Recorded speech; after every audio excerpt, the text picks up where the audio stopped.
développement des nombreux marchés et foires à Moudon au cours du temps s'est également fait en raison de l'importance de la ville dans les axes de communication, comme nous l'explique M. Justin Favreau, historien et co-responsable de la revue historique Passé Simple.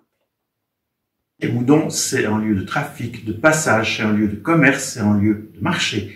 Alors quand on voit Moudon aujourd'hui, on n'a pas l'impression parce que on est un peu dans un angle mort du transport. On a, depuis le milieu du 19e siècle, la voie de chemin de fer passe soit Paris-Verdon, Lausanne, enfin Bussigny-Verdon, soit Lausanne-Fribourg, et on est dans un angle mort. Mais ça n'a pas été le cas avant. Avant que les autoroutes soient construites, avant tout ça, c'était un lieu central. Central, non seulement en Suisse, ou sur le plateau suisse, mais central en Europe.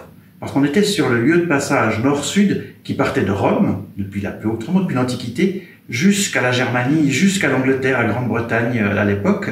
On passait par le Grand Saint-Bernard, ensuite Martigny, ensuite Villeneuve, ensuite on allait à Vevey, ensuite à Oron, on arrivait à Moudon, et on partait ensuite sur Avenches, et on allait jusqu'à la frontière du Rhin.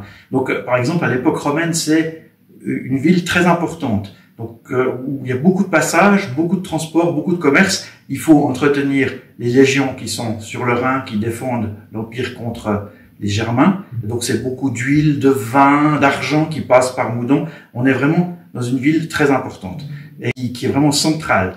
Et on la trouve dans les textes antiques. Elle est citée, hein, par exemple, dans la plus vieille carte de l'Occident connu, c'est-à-dire la table de Peutinger, qui est une très grande carte de l'Empire romain qui date du IVe siècle. Moudon est cité sous le nom de Midunum, ou Minodunum.